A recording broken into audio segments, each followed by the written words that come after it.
Ну и куклы, словно живые. Прямо как в городе.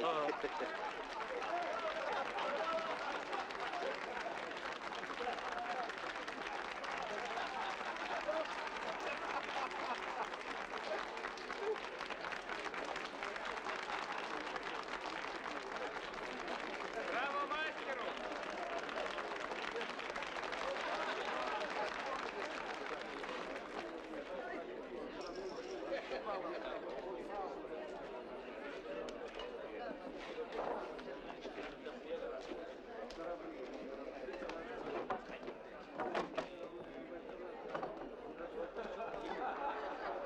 Хозяин! Хозяин! Пиво мастеру! Доченька, налей ему пиво и накорми досыта. Артистов надо уважать. Боже мой, какая у них жизнь. Хуже, чем у нищих.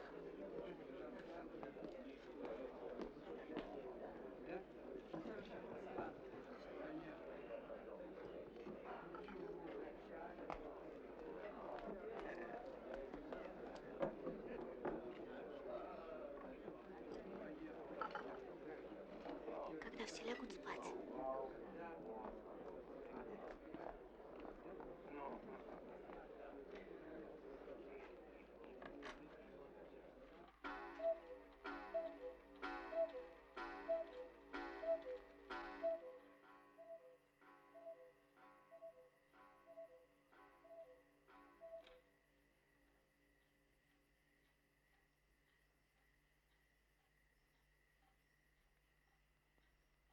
Ты твердо решила?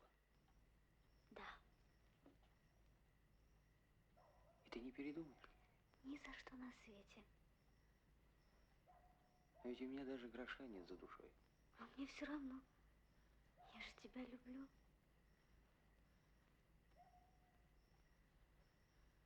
Подумай.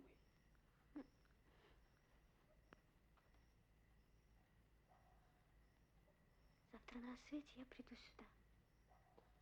Я возьму папин плащ, возьму самые крепкие свои башмаки и уйду с тобой хоть на край земли. У земли краев нет, она круглая.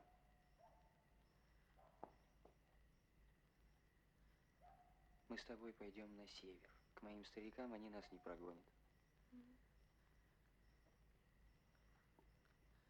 А пока ложись спать. Спокойной ночи.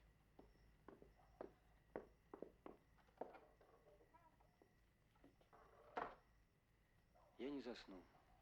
Буду сидеть и ждать рассвета.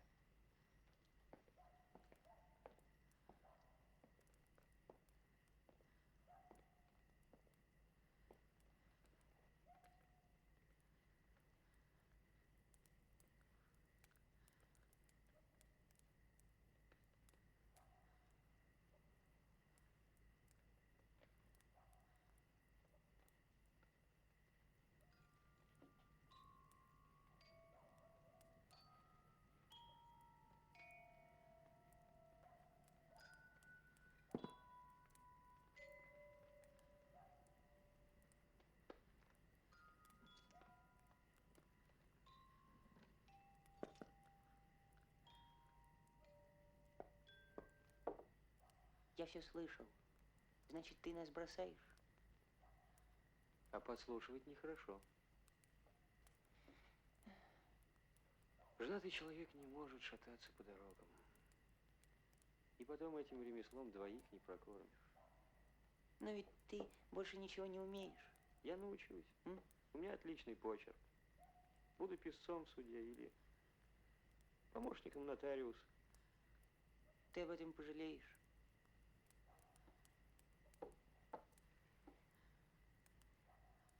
Возьми нас с собой, а? Ты мой солдат, я твой генерал. И, пожалуйста, не рассуждай.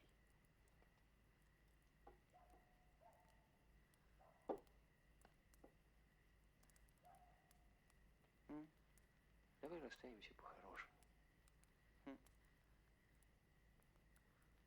Буди своих друзей и сыграйте для меня сказку. Какую? Какую хотите, только подлинней. Мне что-то не спится.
Вдоль по дороге, вот я шагаю раз и два. Плевать, что дырки в камзоле и вдрызг сапоги, зато уцелела голова. Ать-два, ать-два левый, ать-два правый, вдоль по дороге столбовой. А то, что ветер в карманах, так это пустяк, ведь главное дело, что живой.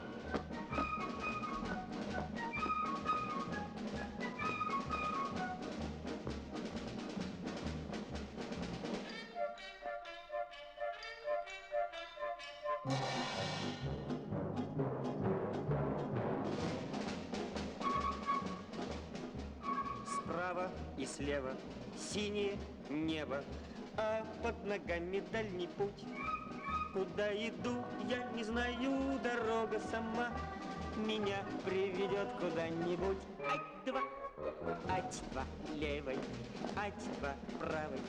Так бы я, братцы, шел и шел, а то, что ветер в карманах, так это пустяк.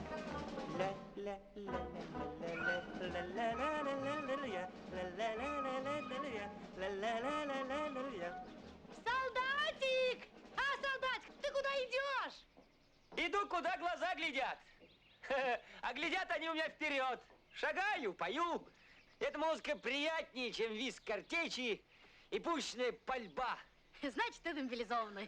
Так. Хорошо, это хорошо. Работа для тебя есть. Да ну, а вы кто? Я? Я ведьма. А что? Ничего. А извиняюсь за любопытство, это что же у вас профессия такая, ведьма? Или, значит, характер тяжелый? Профессия. А характер как раз у меня очень даже симпатичный. Ну что ж, очень приятно познакомиться. А ты храбрый солдат. Я бабуся хвастать не буду. А вообще-то я герой. Тут вот недавно со мной произошел такой факт. Иду, значит, я по дороге. Навстречу разбойник. Ну, я, значит, выкатываю свою пушечку прямой наводкой. Бах! Бах! Ой, И привет. Разбойник в дребезге. а как у тебя с деньгами, а? Это, бабуся, все нормально. Мелких нет, а крупных никогда не было.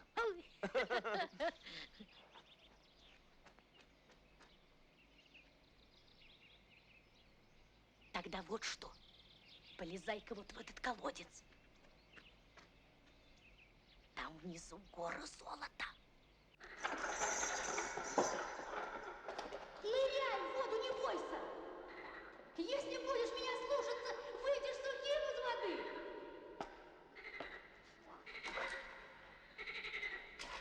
Ты увидишь 3 ужасных собак.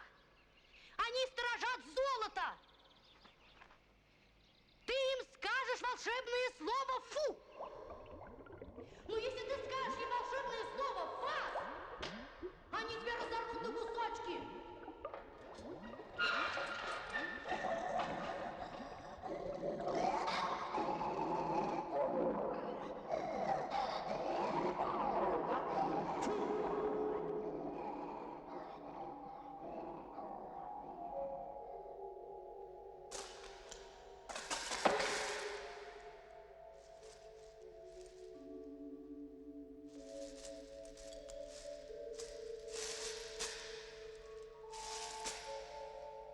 Да возьми золото, сколько можешь унести, и мы его честно поделим.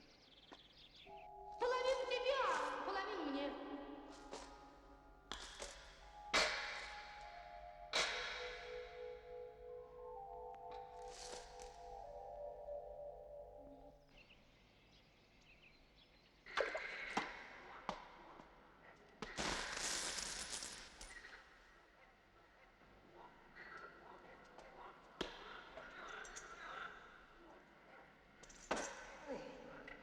Готово! Тащи! Давай сначала золото подымем, ой, а потом уж тебя. А то мне тяжело будет, я пожилая.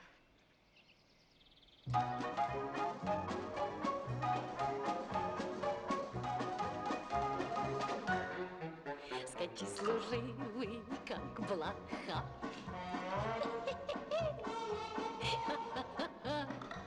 Но будет плохо той блохе.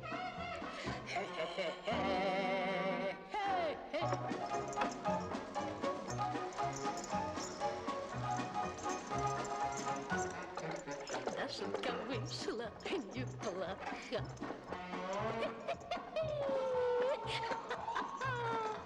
Пропал солдат на чепухе.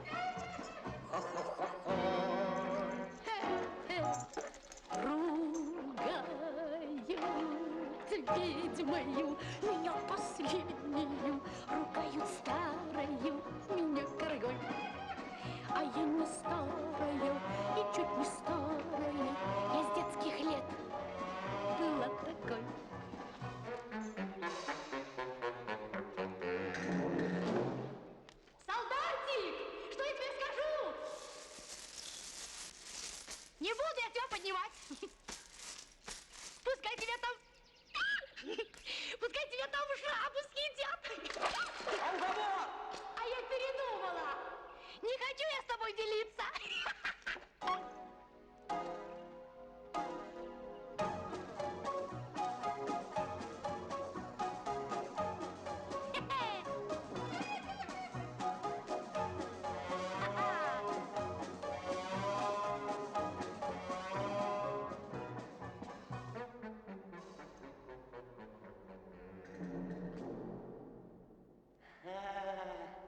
Ну-ка, выручай, солдатская смекалка.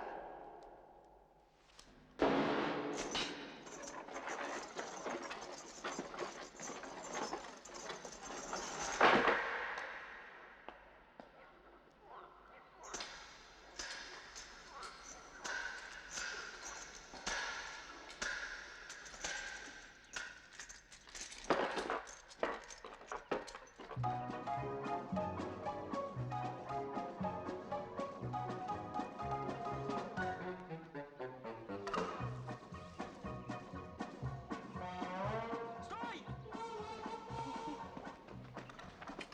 Ах ты ведьма старая!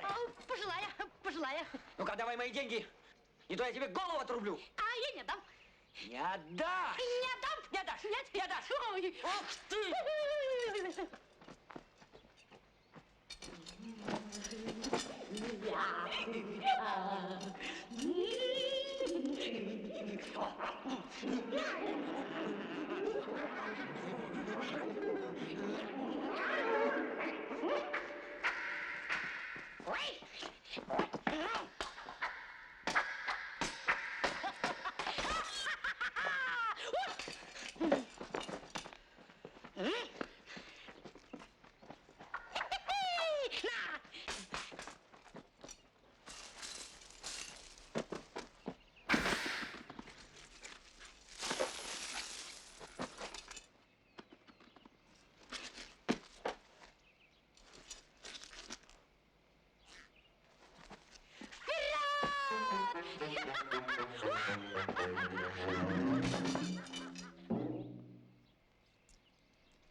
Большое спасибо.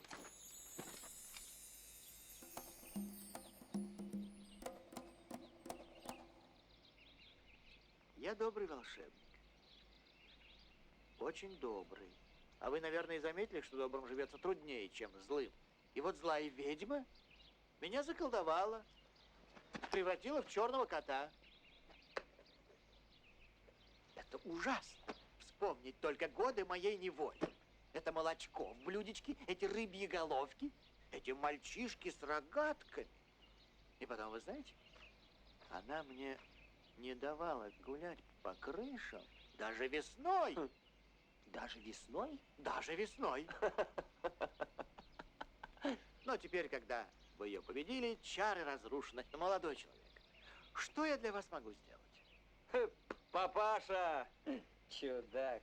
В этом ранце золотых дукатов больше, чем звезд на небе. Да знаю, знаю. Вы думаете, вам больше ничего не надо? А чего мне еще желать с такими деньгами? Все, что есть на свете хорошего, все будет мое. Да, многие так рассуждают, но ведь это большая ошибка. Эй!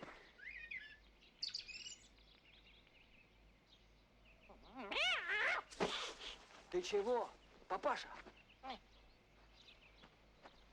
Простите, пожалуйста. Дурные привычки. Приобрести их очень легко, но избавиться от них очень трудно. Это точно. У нас вот в армии был один тоже. Лентяй. Любил спать на часах, но его потом из армии за это выгнали. Ну, а потом он рассказывает, говорит, под подушку кладет будильник. Понимаете, привык спать на часах. Вот вы надо мной смеетесь, а я ведь значительно старше вас. Да нет. Но все равно вы сделали доброе дело, и я должен вас отблагодарить. Вот возьмите огниво. Да зачем вы мне? Возьмите. Да у меня А спички. я говорю, возьмите. Да у меня спички есть. Так, пустяк! Безделушка! Сувенир.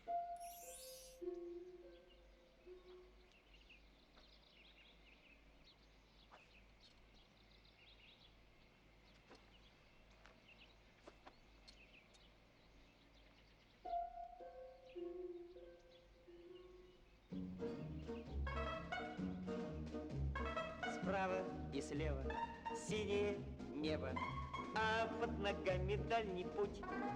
Куда иду, я не знаю, дорога сама меня приведет куда-нибудь. Ать-два левой, ать-два правой. Так бы я, братцы, шел и шел, а то, что деньги в карманах звенят на ходу, так это и вовсе хорошо. Ха-ха!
Чего шумите? Чего шумите? Принц? Никак нет, солдат. Солдат? Так точно. А вот эти все ожидающие принцы, женихи, и то по очереди пускаем. У нас, чтоб ты знал, принцесса на выданье. А, ну, папаш, я этим делом не интересуюсь, потому как холостяком родился, холостяком и помру. Ну, тогда проваливай. Здесь солдат не надо. Королевство у нас маленькое, в армии одни генералы. Да не нужна мне эта армия-то, я на свой капитал проживу. Знаем мы, какой у солдата капитал. А это вот видал? А вот это вот видал? Ну, это совсем другой разговор. Ну, а чего ж? Виза у тебя есть? Нету. Тогда все в порядке. Проходи. Вот так. А вам какое дело?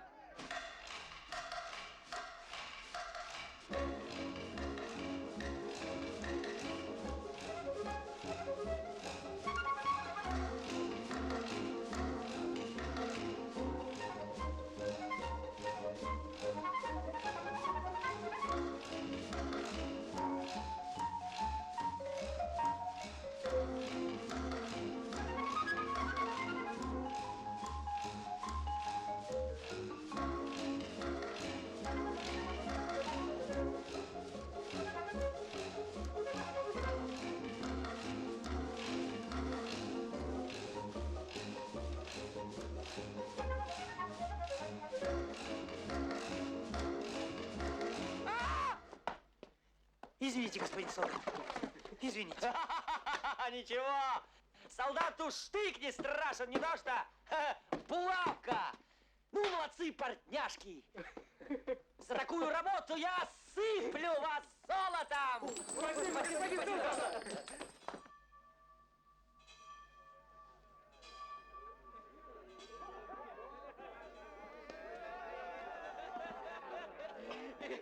Просто удивительно, что мы только сегодня познакомились с таким замечательнейшим человеком. Но теперь мы друзья до гроба. Солдатушки, браво, ребятушки, сам погибай, а друзей выручай. Ура, солдат! Ура! Кто такие? Это тоже ваши друзья, но мы двое самые ваши закадычные. Друзья мои, смотрите, какой у меня меткий глаз!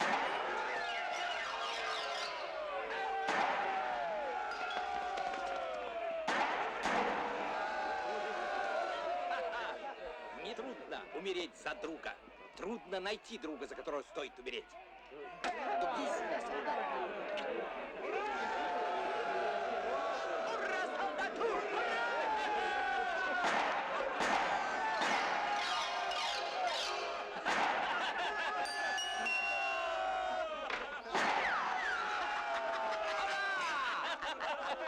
Хозяин, еще шампанского!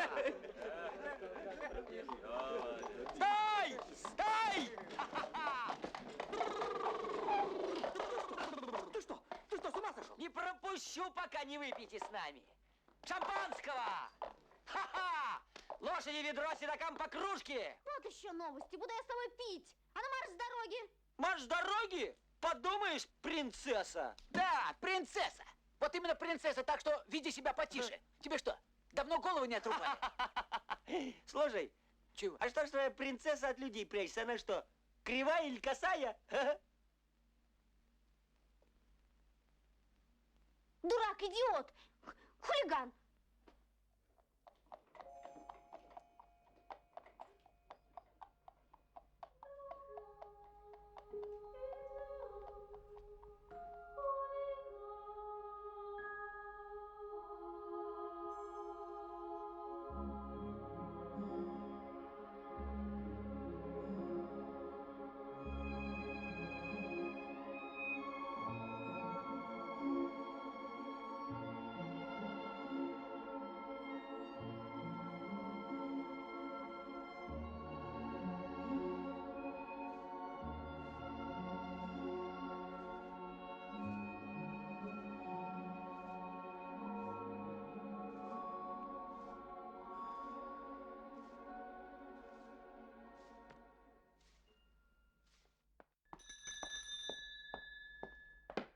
Жених, к вашему высочеству.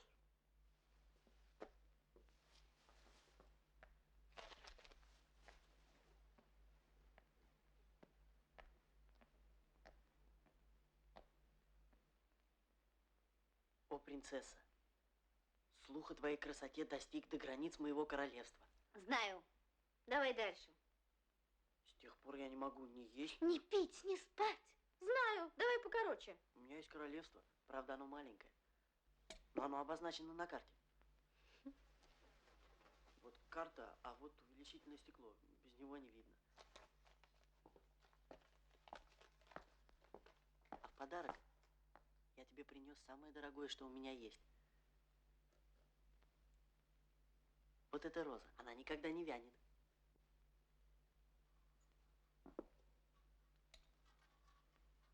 А этот соловей поет лучше всех соловьев на свете.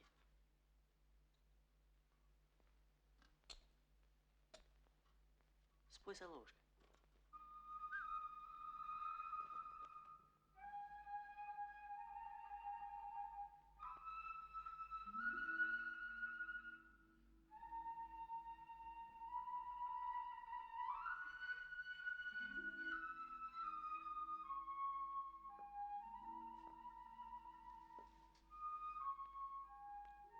А из чего они сделаны? Они настоящие. Настоящий соловей и настоящая роза. Фу! А я-то думала. Тоже мне подарок. Жених еще называется. Ты еще, наверное, школу-то не кончил. Кончил. На все пятерки. Ну, в общем, так. Я за тебя замуж не пойду. Ясно? Все.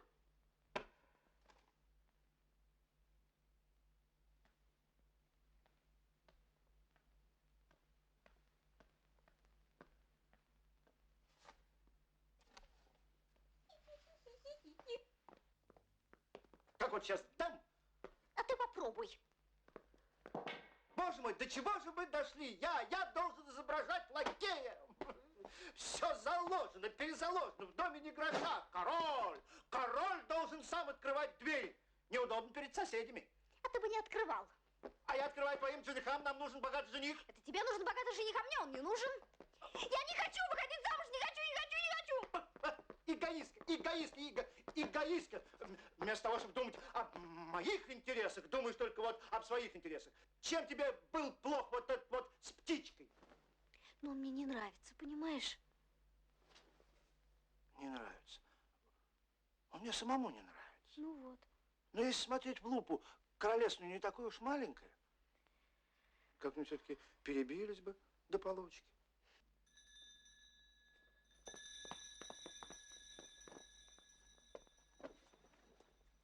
Подожди. Тихо.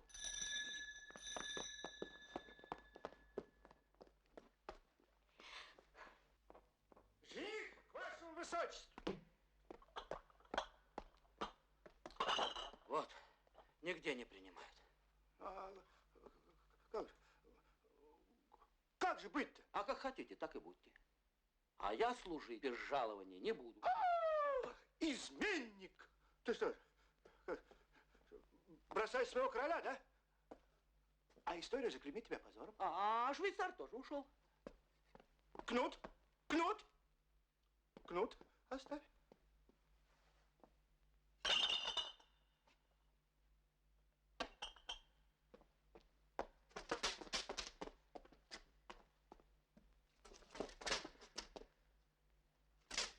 Ну вот, пожалуйста, радуйся. Я еще должен править каретой, чинить двери. Ой. Жених вашему высочеству!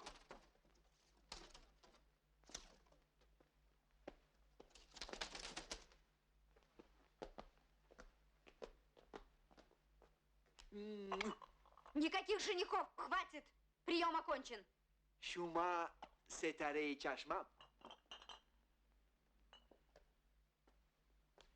Besaran az şuma.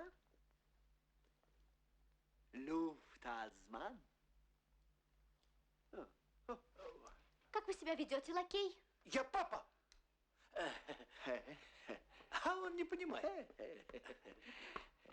Покажите принцу выход.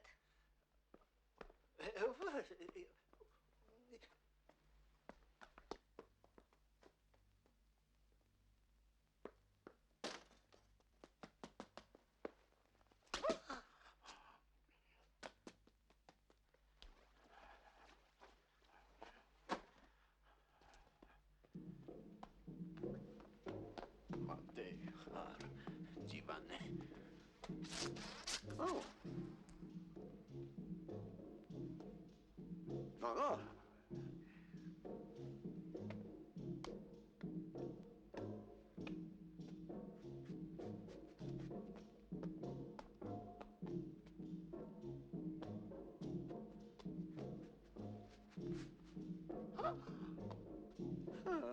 Şagül.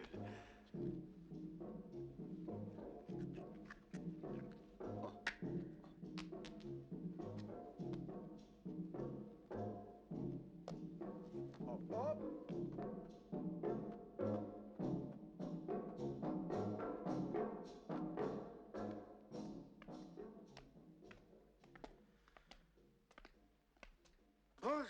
Боже мой, какой был жених. Красивый, богатый иностранец.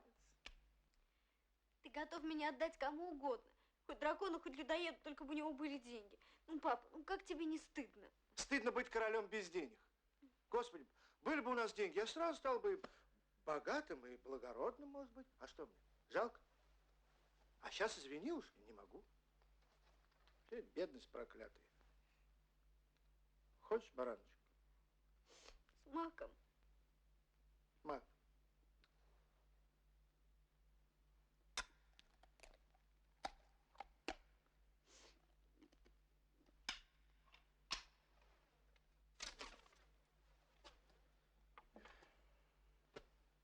Ноль.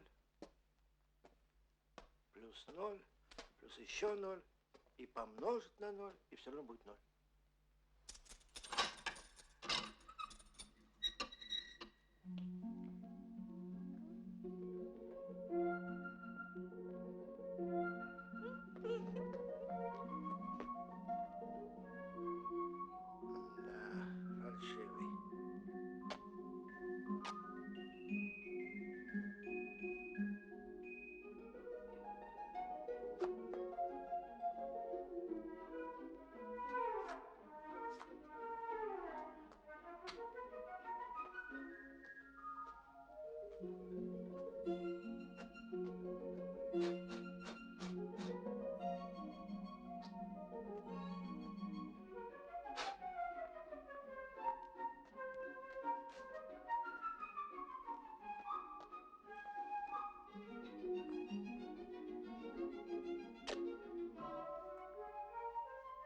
Ты что, с ума сошла?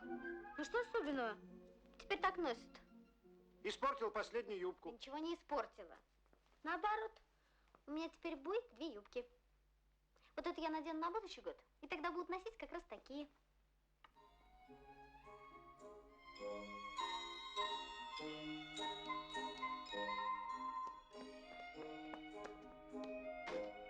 жених? Так точно, Ваше Величество!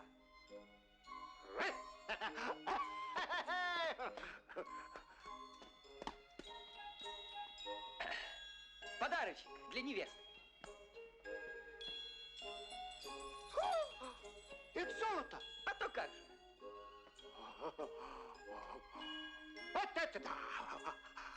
Вот это жених!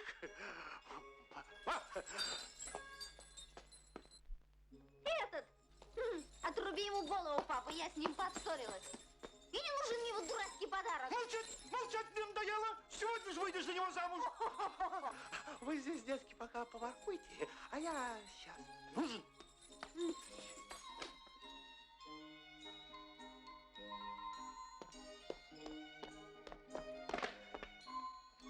Катись отсюда, ясно? Фу, какая-то невоспитанная. Но я тебя все равно люблю. А я тебя все равно нет, убирайся вон. Ну хорошо. Я, между прочим, ухожу. Но запомни раз и навсегда, если я в кого-нибудь влюбился, то это на всю жизнь. Придется и тебе в меня влюбиться. Понятно? Нет! До скорой встречи!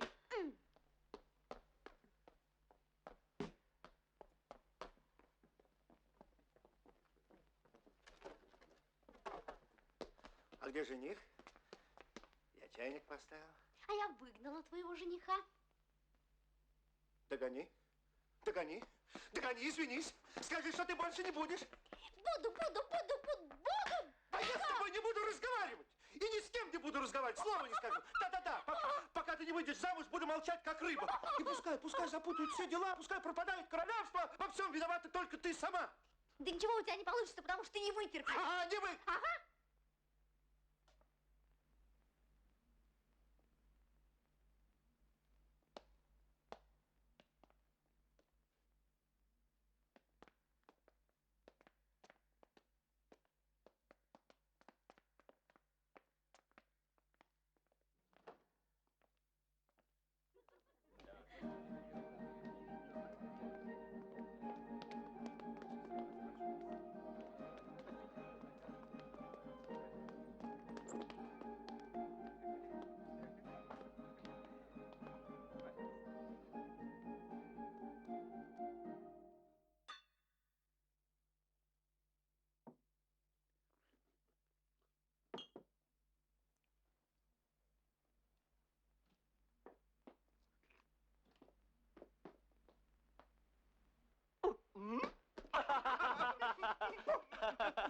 Господин солдат, Да-да. вы нам должны за музыку 6 дукатов. По дукату на каждого.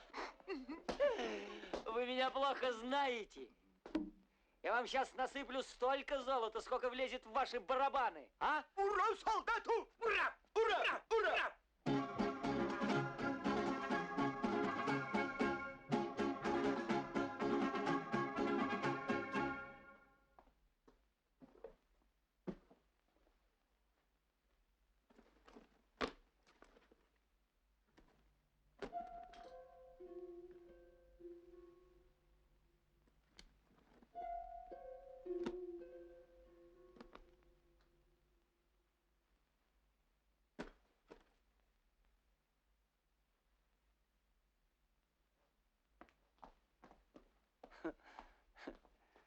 Даже странно.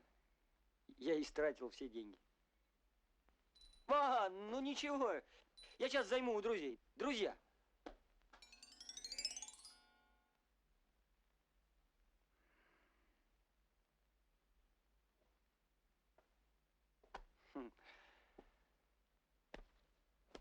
Возьмите. Они золотые. Благодарим. Заплатит за костюмы. Вот, смотрите. Мошенник! За ботинки. Расчелыга! За брюки. Кто мне заплатит за свадьбу?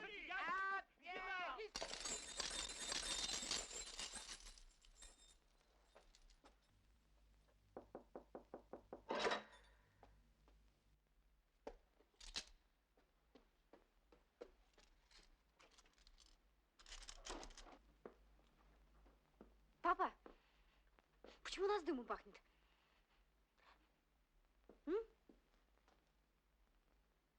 тебе говорю, дымом пахнет.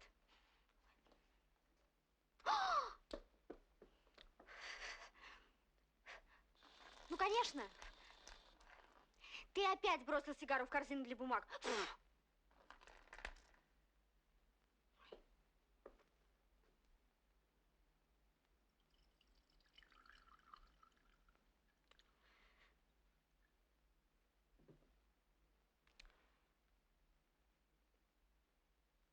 Никто меня не пилит, никто меня не ругает.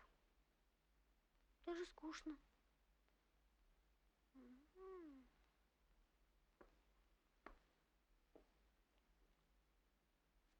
Да. Хоть бы ты заговорил, что ли.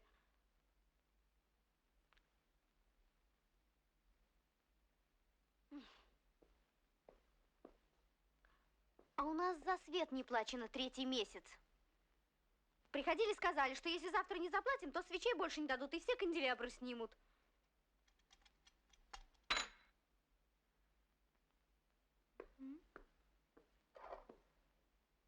Папа, а откуда у нас деньги?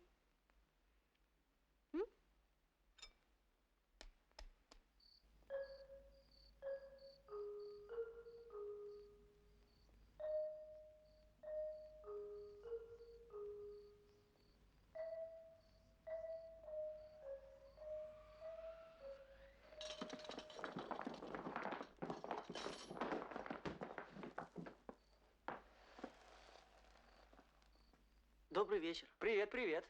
Вы извините, что я без стука. Но стуку было достаточно. Ну что, будем знакомиться? Я солдат. А ты кто? Я принц. Но сейчас временно работаю тут трубочистом. Ага. Ну и что-то пока у меня плохо получается. А что ж так? Простите, пожалуйста. Вы не могли бы отломить кусочек хлеба для моего соловья? Для кого? Для соловья. А ты вообще-то сам-то ужинал? Да-да, спасибо. Правда, это было вчера. Ну-ка, иди сюда. На. Это тебе? Ну, а соловья баснями не кормят. Спасибо. Принц.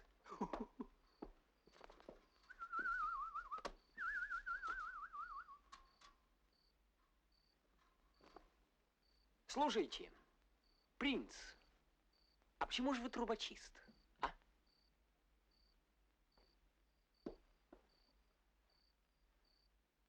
Потому что я решил навсегда остаться в этом королевстве.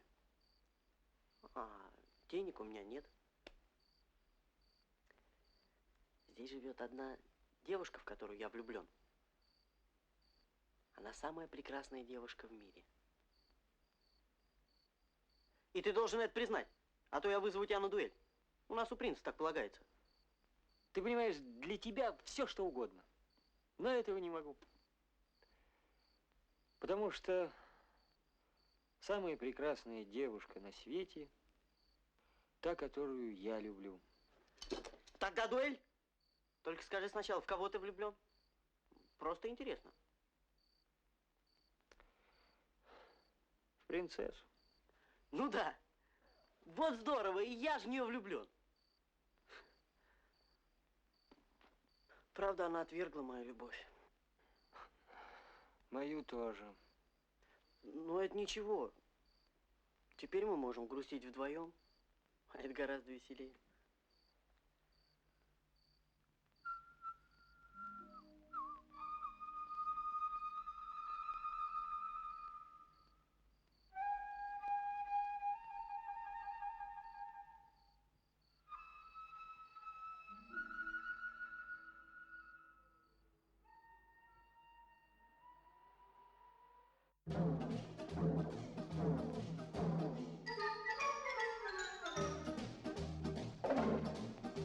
Когда король без денег, то он плохой король.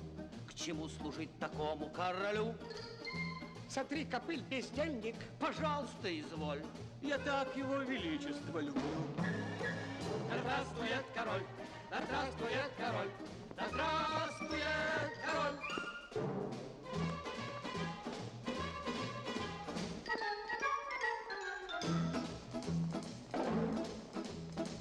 молчит 3 ночи, король молчит 3 дня.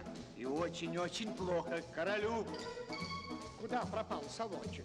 Совочек у меня. Я так его величество люблю. Да здравствует король! Да здравствует король! Да здравствует король!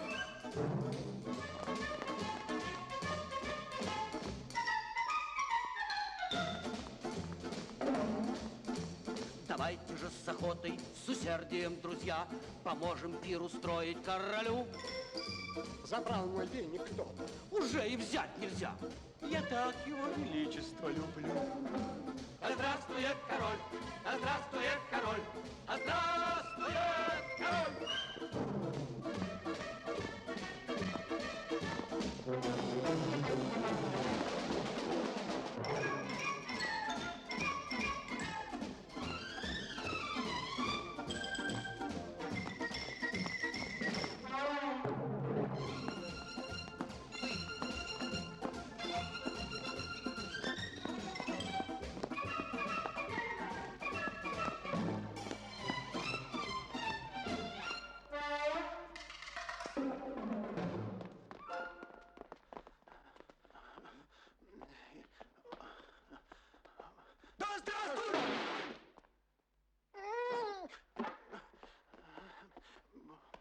Закладывают карету! Накрыть на стол?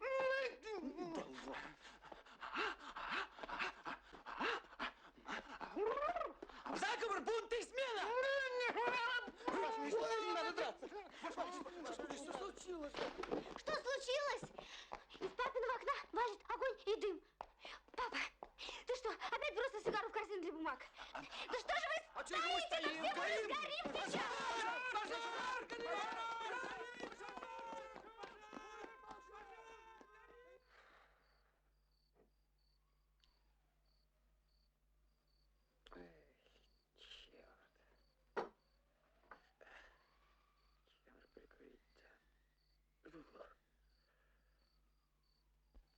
Какой я дурень, у меня же есть огниво.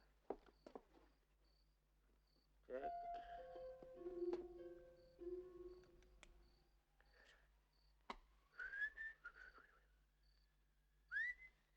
Ну, молодой человек, много ли счастья вам принесло ваше золото? А я ведь вас предупреждал. Предупреждал, но пожилых людей теперь не слушают. Вы что, за этим и пришли, чтобы меня попрекать? Да, вот именно за этим. Хотя, позвольте, у меня было какое-то к вам дело. Дай бог памяти. Ах, ну да, я должен выполнять все ваши желания. Почему? Потому что огниво, которое я вам дал, оно ведь не простое, а волшебное. Ну да. И как только вы ударите, вот, кресалом по кремню, так я должен появиться и выполнять все ваши желания. Да? Да. Ха, интересно. Слушай, папаш, а вот здесь темно, а вот ты можешь вот эту вот свечку зажечь, а? Пожалуйста.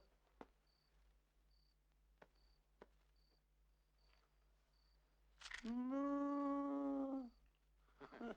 А зачем же мне делать чудо, если под рукой есть спички? Чудеса надо экономить.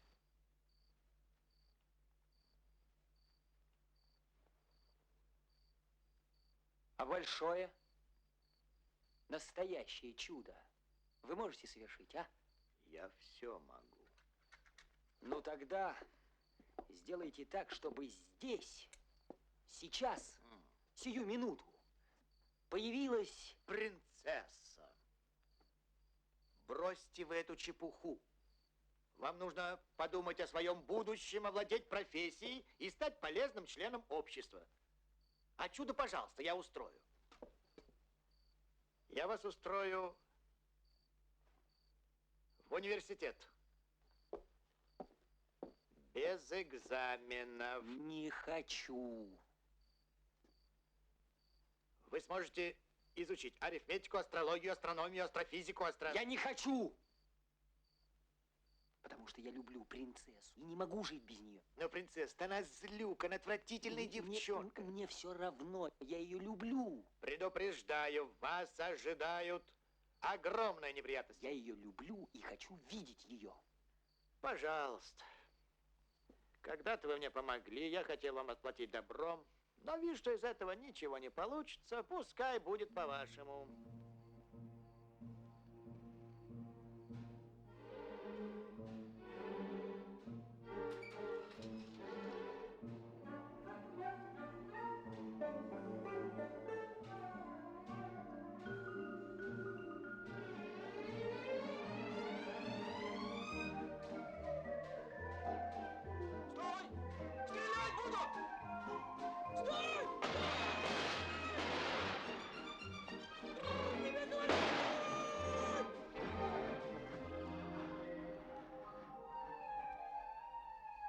Получите. А я пошел спать.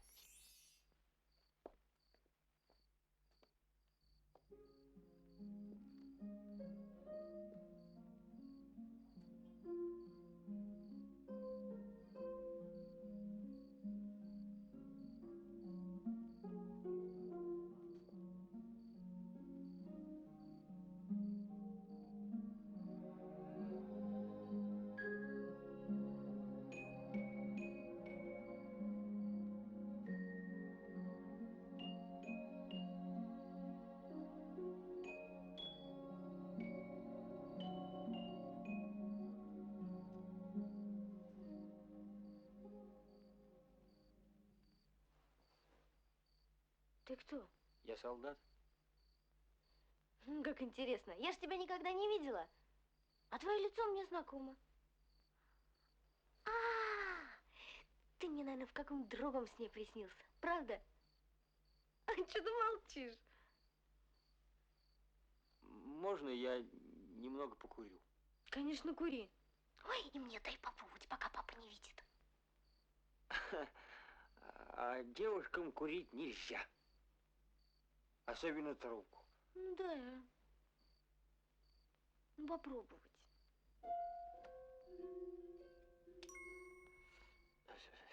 Который час? Пора вставать.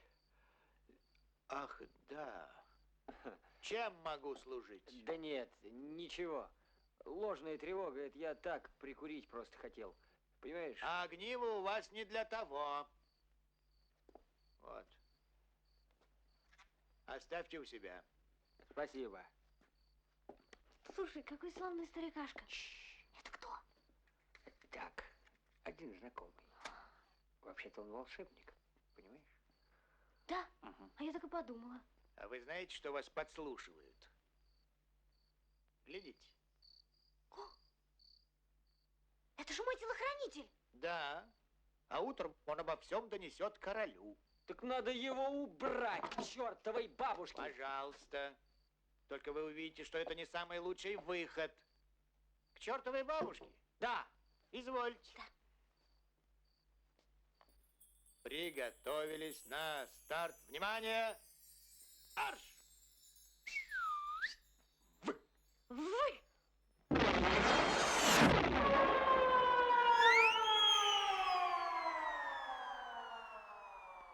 Эй! Вы знаете, что он дежурит у двери моей спальни и всегда ужасно храпит? А это меня не касается. Счастливо оставаться.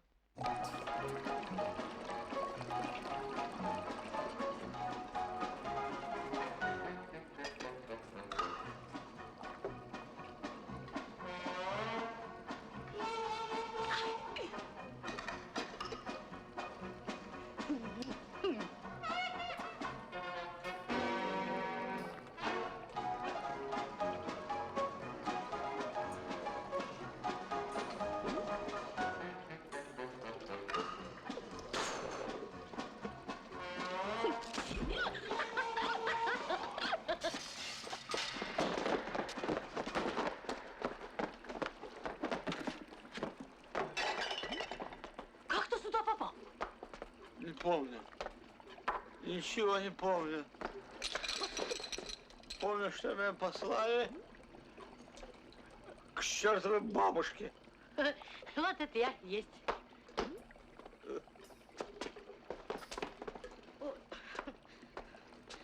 А ты кто? А кто я? Кто я?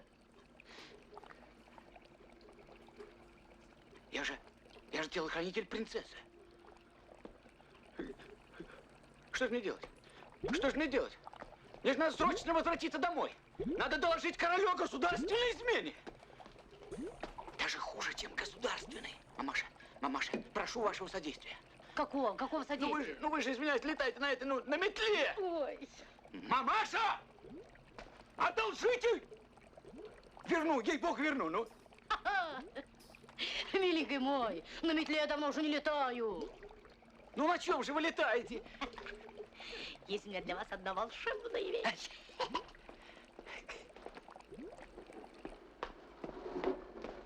На, лети на здоровье. Хочешь пойти погулять? Конечно, хочу. А ты когда-нибудь гуляла по крышам? По крышам? Ни разу. Ой.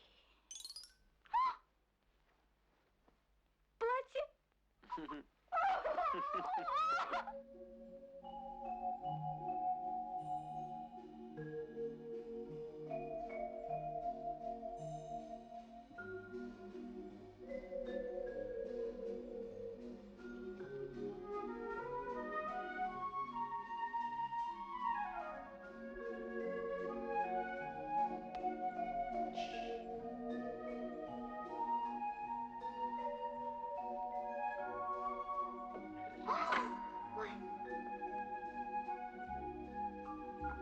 Иди сюда.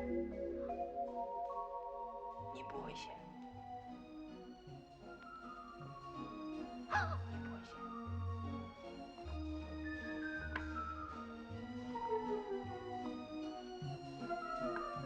Это кто? Где? Вот. А, это мой друг, он тоже влюблен в тебя.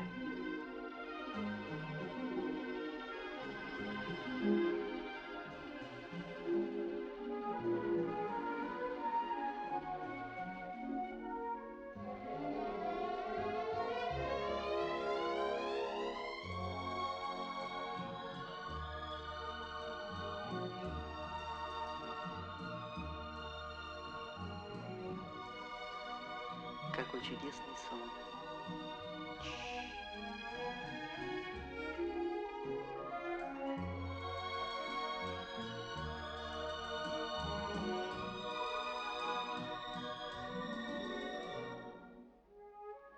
А сегодня всем снятся чудесные сны? Ага.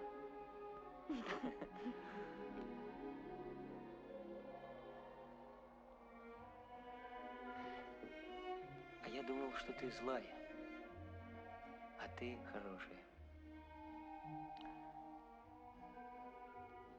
Да нет, это я хорошая, потому что сплю. Мне папа так всегда и говорит, ты хорошая только когда спишь. Вообще-то я вредная. А я все равно тебя люблю. Я для тебя все могу сделать. Вот что ты сейчас хочешь? Честно? Угу. Чтобы была зима. Ну, это у меня такой характер, понимаешь? Мне всегда хочется, чтобы летом была зима, а зимой лето. А это мы сейчас устроим.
тебя поцелую?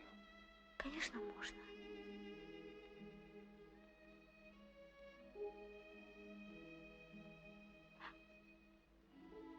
А это никакой не сон. Отпусти меня. Слышишь? Слышишь? Пусти! Отпусти! Как тебе не стыдно? Я папе скажу! Он тебе голову отрубит! Ты все равно станешь моей женой! Никогда! Ой! Никогда, никогда!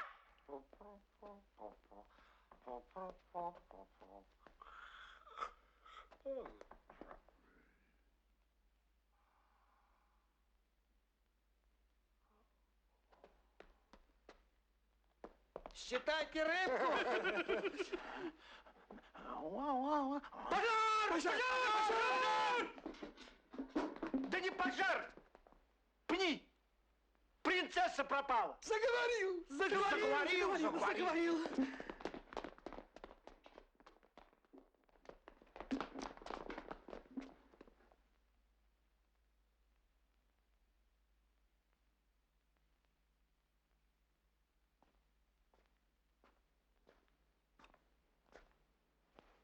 Где ты была, негодная девчонка? Папа, ты разговариваешь. А ты как думала? Родная дочь не ночует дома, а пап будет молчать? Знаешь, милая моя, тут уж камень заговорит. Отвечай, где ты была? Да я спала, папа. Ой, мне снился такой сон, как будто я по крыше катаюсь с горки. И там еще был какой-то солдат. Мужчина? Ну, конечно. Это же был сон. Папа, сон, понимаешь? Понимаю. Я понимаю. Я понимаю. Угу. Я только не понимаю, где ты болталась всю эту ночь? Ну все, милая, все, кончено. Хватит. Теперь тебе придется выйти замуж и как можно скорее. Я сказала, не выйду. Нет, и не выйду, хоть вы все здесь лопнете. Нет, выйдешь за первого встречного. Эй, слуги, позвать сюда первого встречного. Если он кривой или какой там сопливый, вот тем лучше. Ну, папочка, миленький, ой, ну за что? Ведь я же ничего плохого не сделала. Честное слово, ничего. Вот раньше я был нем, а теперь буду глух. Ну, хорошо. Я выйду замуж, но с одним условием. Каким еще условием? По старому обычаю, как делают все порядочные принцессы.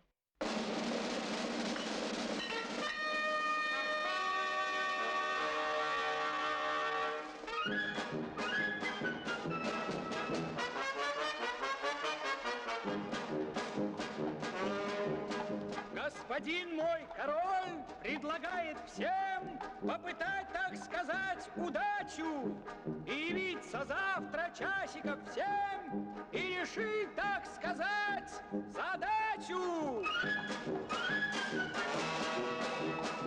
И кто решит ее, о-ла-ла, всем прочим другим в науку получит из рук, так сказать, короля прекрасной принцессы руку. Еще сказал мой король, господин, что получит решивший задачу 12 подушек, 12 перин и целых полцарства в придачу. 12 подушек, 12 перин и целых полцарства в придачу. 12 подушек, 12 перин и целых полцарства в придачу. 12 подушек, 12 перин и целых полцарства в придачу.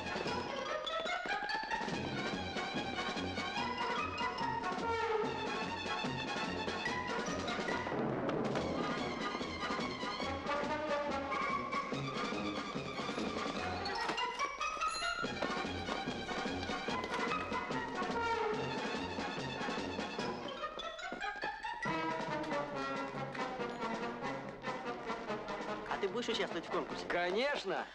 А я боюсь. А? Я боюсь. Чего? Ну, вдруг я отгадаю загадку, и принцесса должна будет выйти за меня замуж. Ну и радуйся, твое счастье. Что ж тут радоваться? Жениться надо по любви. Ты же ее любишь. А она меня? Я хочу, чтобы она меня любила. Ишь, ты чего захотел? Без окон, без дверей, полна горница людей. Папа, засеки время.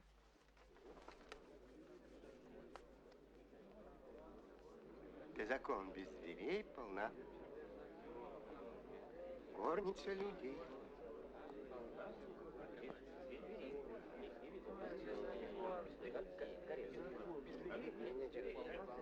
Без окон, без дверей полна горница людей.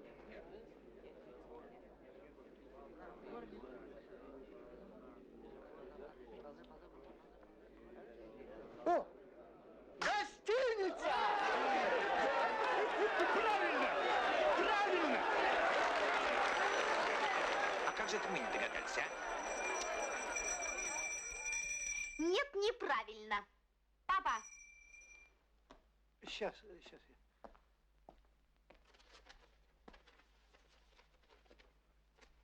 Ягуарец! Огурец! Огурец же, елки-палки. Огурец. Огурец. Ну, объясни. Пожалуйте сюда. —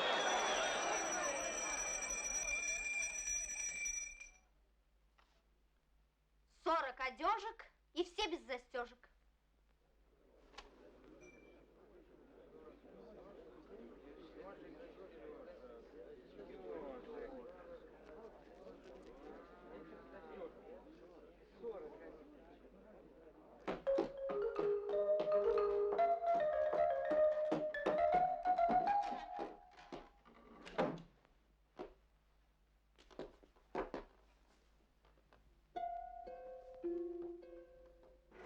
Слушай ты, это же дворец!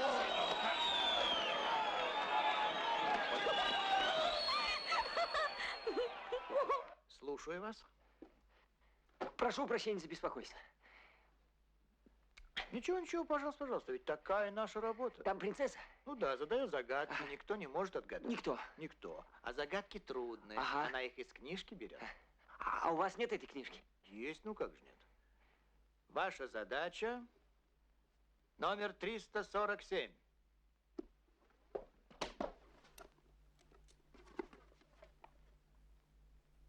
Почему без номера?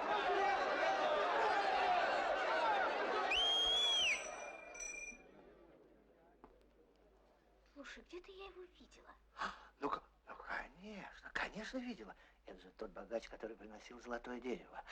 Очень симпатичный молодой человек. Да нет же, папа, я его где-то видела в этом дырявом мундире. Ему я загадаю самую трудную загадку, чтобы он в жизни не догадался. О! Маленький, удаленький, сквозь землю прошел, красную шапочку нашел. Папа, засеки время.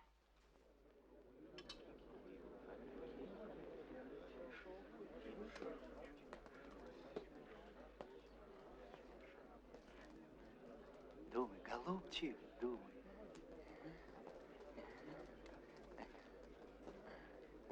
Я бы тебе подсказал, ты не беспокойся, я бы тебе подсказал, но честное слово, сам не знаю ответ. Понимаешь, когда был маленьким, знал, а сейчас забыл. А?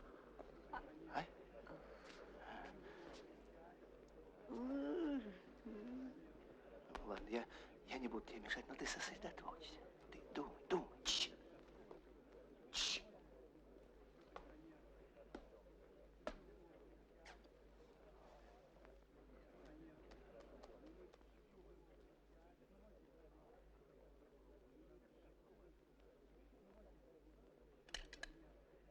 Папа.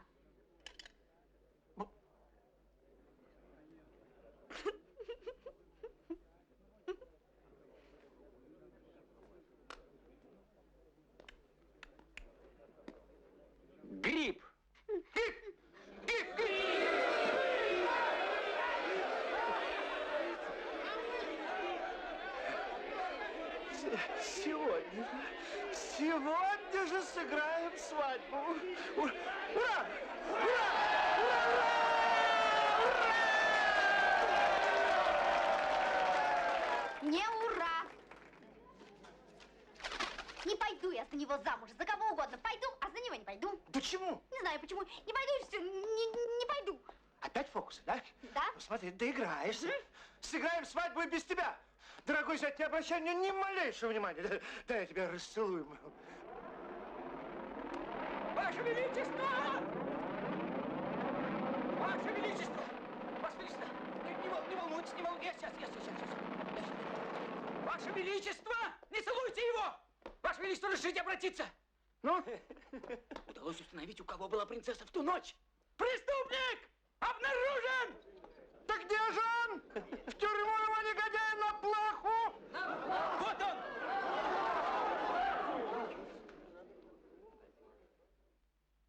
О, вспомнила! Папа, наконец-то вспомнила. Это было не во сне, это было на самом деле. Он меня обнимал, отруби ему голову. Ай-яй-яй-яй-яй, молодой человек. Как же ты, а? Ну ладно, я тебя прощаю. У вас, у богачей, бывают всякие причуды. Да ты что, папа? Ты с ума, что ли, сошли? Да никакой не богач. Живет на чердаке, питается одним хлебом. Это правда? Да. Раньше было много денег, а сейчас ни гроша. А я передумал. Я тебя не прощаю. Слуги! Так ведь... Отведите его в тюрьму и побыстрее. Но! Я сам пойду! Ха-ха! Ну что, съел? Буду я твоей женой. Конечно, будешь. Будем. Просто свадьба откладывается. Не беспокоит? Вот так. Ну-ка. Ну-ка. Вот сейчас сзади подровняем. Так.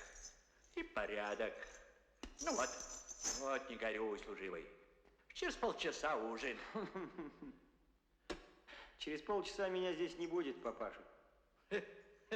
Шутник. Огоньку принести? Не надо, папа. У меня огниво есть. Ну. Будь здоров.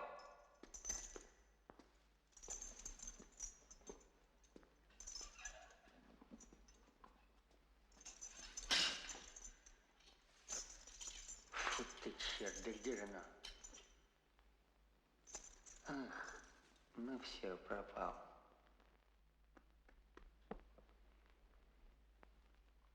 О, теперь носят только так.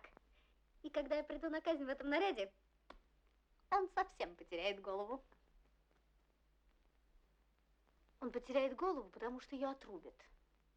А сам виноват. Зачем он меня целовал? Ведь тебе же это нравилось. Мало ли что. А зачем он сказал, что я выйду за него замуж? Наглость какая. Как тебе не стыдно? Ведь тебе же хочется выйти за него замуж. Нет, не хочется. Ни капельки, ни чуточки, ни вот столечко. И вообще я не понимаю, почему ты все время со мной споришь. Ведь ты, это же я. Нет, не совсем. Я твоя хорошая половина. Да, пока еще половина. Но если ты будешь вести себя вот так отвратительно, то я начну уменьшаться. И стану 1/4, потом 8, 16, 32. О, хватит. Арифметику я знаю получше тебя. Но вот чего ты не знаешь. Ведь в один прекрасный день ты подойдешь к зеркалу и ничего не увидишь. Ровным счетом ничего. И тогда ты умрешь. Потому что людям, в которых не осталось ничего хорошего, незачем жить на свете. Ну и пусть. А все равно будет по-моему.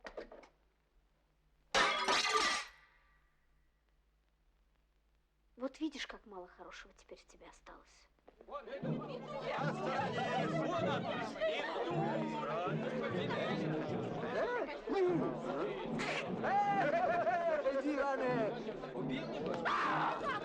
Солдат! Слушай, беги ко мне домой, у меня на столе огниво лежит, неси его скорее сюда. Зачем тебе огниво? Какой Ну, беги, беги.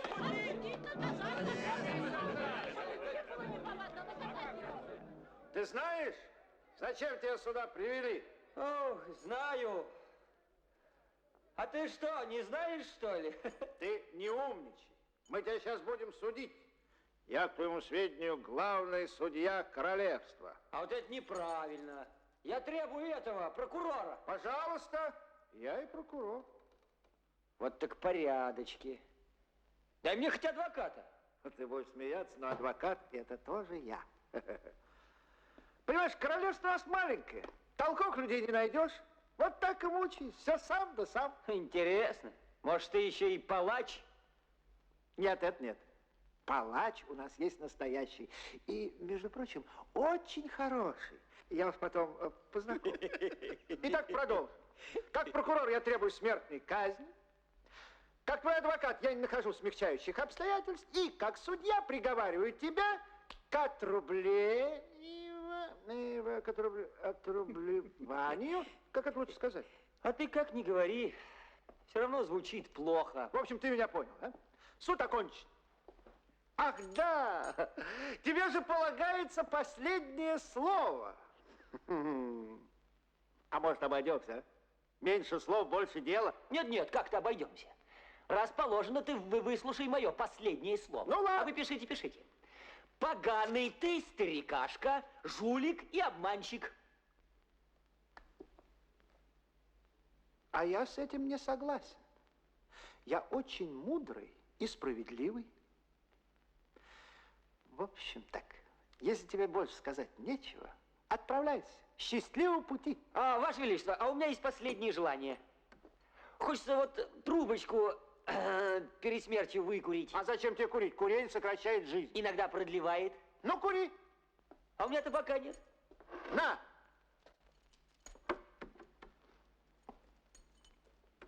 Не копайся, люди ждут. У меня спичек нет. Ой, за кого я хотел отдать свою дочь? У него даже спичек нет. Эй, кто-нибудь, дайте ему огоньку. Сейчас, Ваше Величество. Держи, солдат! Бля! Спасибо, друг! Молодой человек, ну что вы все стучите и стучите, как дятел? Я уже давно здесь, просто я невидим, это гораздо удобнее. Сейчас я все улажу.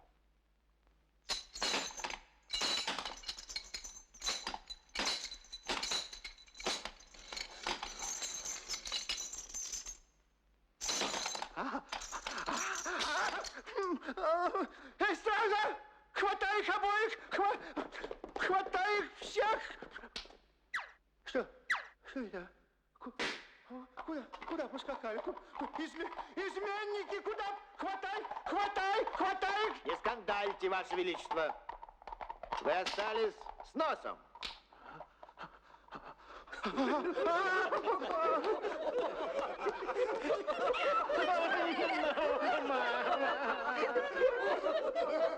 А чего смеетесь? Вы дураки! А теперь поговорим о деле. Ну что, Ваше Величество, отдаешь за меня принцессу? Ну, раз уж он так просит. Давай, соглашайся скорее. А то у тебя сейчас вырастет нос величиной с китайский огурец. О, я согласна. Хорошо. Мы согласны.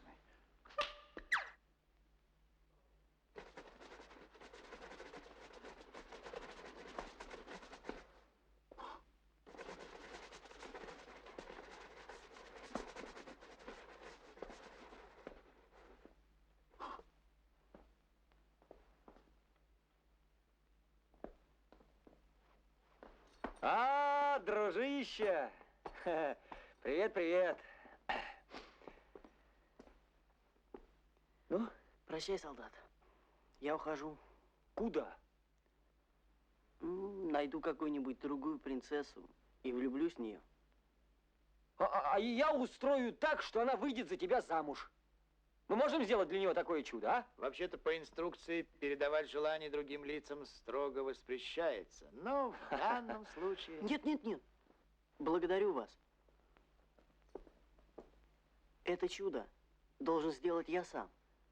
А ты... Ну, как хочешь.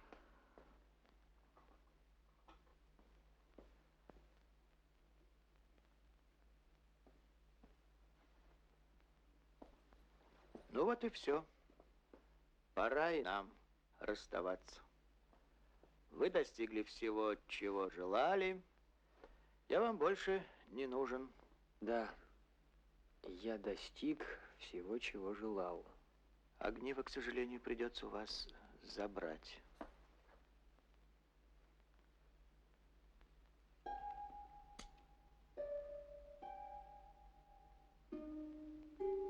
Пожалуйста.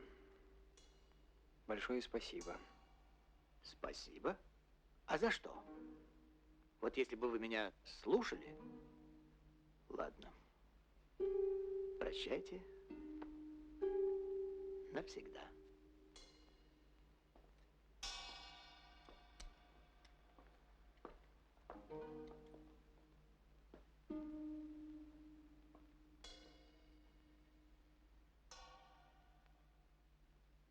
Я ему глаза выцарапаю.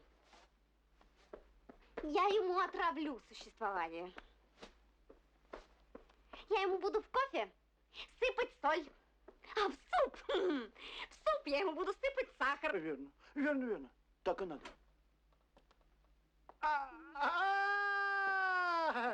Дорогой зять, а что ты опять в этих лохмотьях? Я себя вроде произвел в генерал. У меня на это есть причины. Да? Но до свадьбы у нас еще минут 10 есть. Давай поговорим о делах. В приданное я тебе обещал, мол, полкоролевства. Нет, я от своих слов не отказываюсь.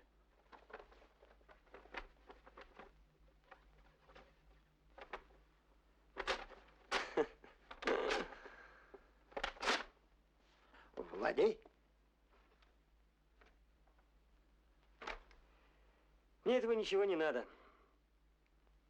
Я все равно здесь жить не буду. Пожалуйста, можем разменяться на 2 королевства в разных районах. И этого мне тоже не надо. Да? А что это ты? Ваше Величество. Знаешь что? Ты зови меня просто папа. Папа? Да. Папа, выйди, пожалуйста, на минутку. Мне с принцессой поговорить надо. Ну, как хотите, дело ваше. Иди, папа. Зачем ты пришел? Мог бы, кажется, подождать и до свадьбы. Свадьбы не будет. Я зашел попрощаться. У меня было много всего. Сначала было много денег, потом волшебное огниво. А счастья нет и не будет, потому что ты меня не любишь, а без этого жизнь не жизнь, свадьба не свадьба.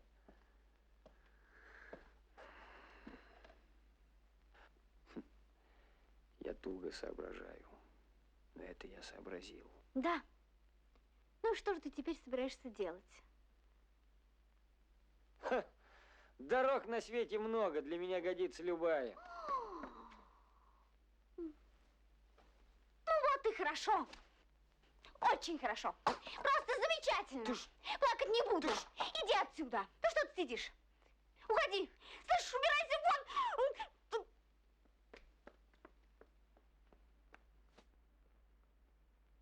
А на прощание я тебя поцелую. Что? Да я тебя сейчас так... Я тебя поцелую. Я тебя поцелую.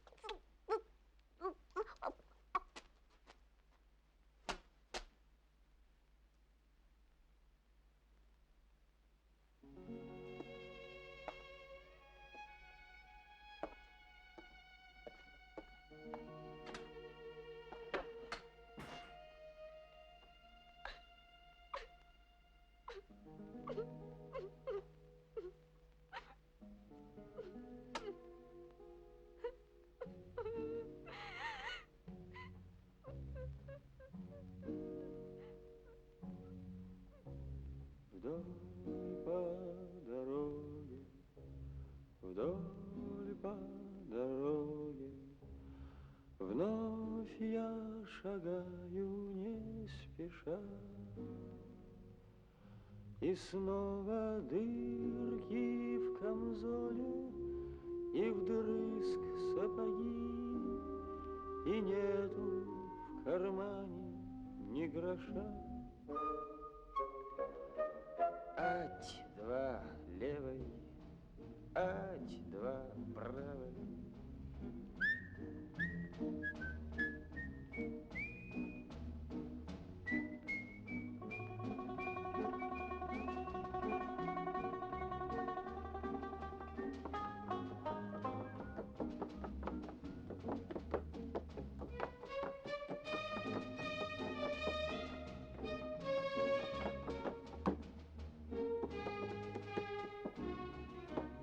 Стой, солдат!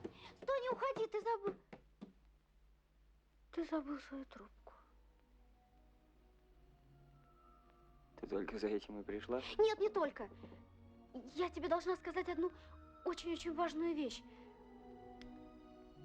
Понимаешь, когда я еще была маленькая, то меня заколдовала одна злая ведьма. Да, я поэтому и была такая плохая. А ты меня расколдовал своим поцелуем, и я теперь от тебя никуда не уйду. Поцелуй меня, пожалуйста, еще один разочек, чтобы я не заколдовалась обратно.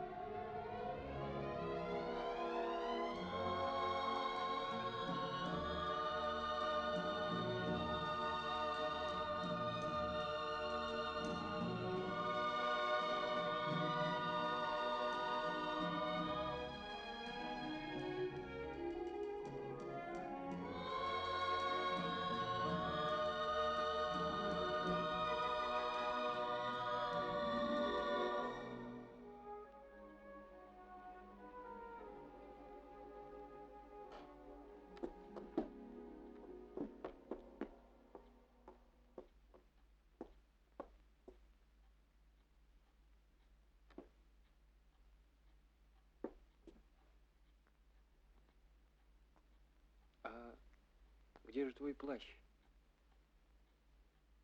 Где дорожные башмаки? Ведь уже рассвело.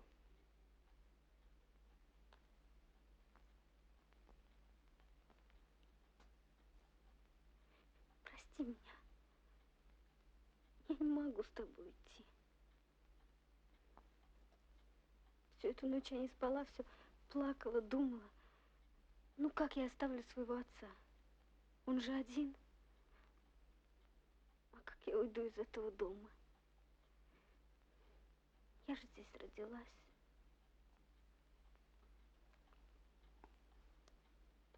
Ты сердишься?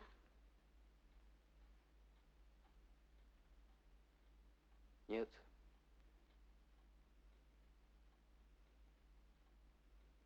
Ты решила правильно.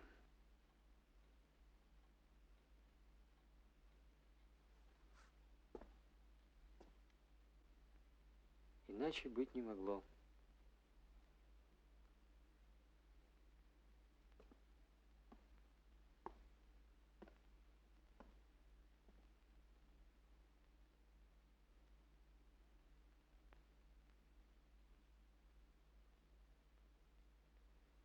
А я ночью сказку новую сочинил. Там все кончалось так хорошо.